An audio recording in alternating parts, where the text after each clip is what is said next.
जय श्री राधे, जय श्री कृष्णा, जय श्री राम।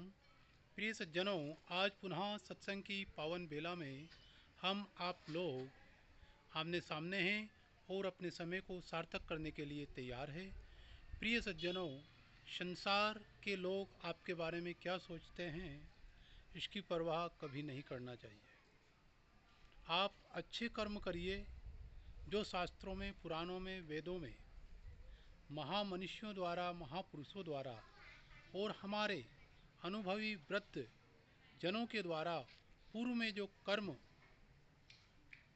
किए गए हैं और जिन कर्मों के द्वारा उनकी ख्याति, उनकी प्रतिष्ठा, उनकी छवि, उनका गौरव आज भी विश्व में विद्यमान है, वह कर्म करिए और किसी की परवाह ना करिए। ये नहीं कि गलत कर्म करें और किसी की परवाह ना करें। कर्म भी वही करना चाहिए। कुछ लोग कहते हैं कि कर्म ही पूजा है। बिल्कुल सत्य बात है, कर्म पूजा है, पर कौन सा कर्म पूजा है? जो धर्म से ओतप्रोत है, जो धर्मयुक्त है, जो धर्म का आचरण करते हुए किया जाता है कर्म, जो धर्म की मर्यादाओं को बांधकर चलता है, जो धर्म की मर्यादाओं से जुड़कर कर्म करता है, वह कर्म ही पूजा बन जाता है। ये नहीं कि कसाई भी जीव हत्या करता है तो कर्म तो वहाँ भी है। आप किसी की निंदा कर रहे हैं तो कर्म तो वहाँ भी है। तो क्या इन कर्मों को भी आप या संज्ञा देंगे कि कर्म पूजा है? नहीं। कर्म पूजा कब बनता है, इस चीज का विचार करना चाहिए। शास्त्र, वेद, पुराण हमारे इसके लिए प्रमाणित प्रमाण देते हैं। कर्म पूजा तब बनेगा जब वह कर्म धर्म से युक्त होगा। तो परवाह मत करो कि लोग क्या कहते हैं, क्योंकि तुम्हारे घर के सारे खर्चे लोग नहीं, तुम स्वयं उठाते हो, तुम स्वयं चलाते हो। तो परवाह ना करो, अच्छे कर्म करो। आदमी को दुख में काम आना चाहिए, क्योंकि खुशी में तो हिजड़े भी नाचने, गाने और ताली बजाने के लिए आ जाते हैं। खुशी में तो हर कोई सम्मिलित हो जाता है। आप किसी के दुख में काम आइए। दुख में काम आया हुआ व्यक्ति हमेशा हमेशा याद रहेगा, उसके हृदय में रहेगा, उसके चिंतन में रहेगा, उसके मन में रहेगा, उसके भाव में रहेगा, उसके व्यवहार में रहेगा।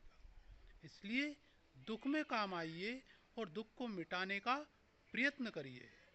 कोई व्यक्ति दुखी है तो आप संवेदनशील हो रहे हैं, उसके दुख में आप भी दुखी हो रहे हैं। दुखी होने से कुछ नहीं होगा। उसके दुख को मिटाने का प्रयत्न करें, उसके दुख को दूर करने का पूर्ण प्रयास करें और मिटाएं, तो वह आपका कर्म सार्थक है। वरना वो बहुत दुखी है, उसके यहाँ ऐसा हो गया है, बस आप भी थोड़ी संवेदना व्यक्त कर रहे हैं, इससे क्या होगा? मंदिर में जाएंगे और जाकर हमें यही ध्यान नहीं रह रहा है कि आज भगवान ने कैसा श्रृंगार कर रखा है, भगवान ने आज क्या पहन रखा है, भगवान की छवि कैसी है। ये जब तक हृदय में, दिल में, दिमाग में नहीं बैठेगी, तब तक वहाँ जाने का कोई लाभ है क्या? उसी तरह दुख किसी को है तो उसके दुख में संवेदनशील होना बात ठीक है, परंतु दुख को मिटाने से ही कार्य बनेगा, ना कि दुखी होने से।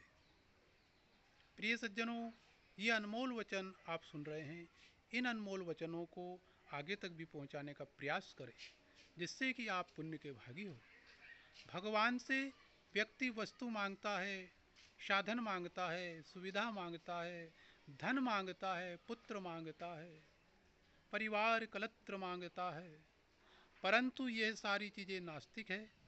ये संसार के लिए है, पर संसार की सारी व्यवस्था के लिए कौन है?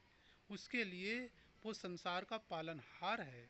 इसलिए भगवान से हम जब भी प्रार्थना करें, भगवान के समक्ष हम जब भी कुछ मांगें, तो स्वयं भगवान को ही मांगें। अगर हमने भगवान को मांगा तो फिर हमारे पास सब कुछ होगा, और वस्तु व्यक्ति को ही मांगा तो वह होगा और कुछ समय बाद नष्ट हो जाएगा। प्रिय सज्जनों, सदैव परमात्मा को मानिए। सफलता प्रतीक्षा करने से नहीं मिलती है, वो प्रयत्न करने से मिलती है।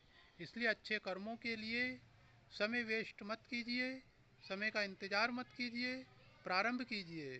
संसार की सबसे बड़ी, विश्व की सबसे बड़ी यात्रा आपके कदमों के नीचे है।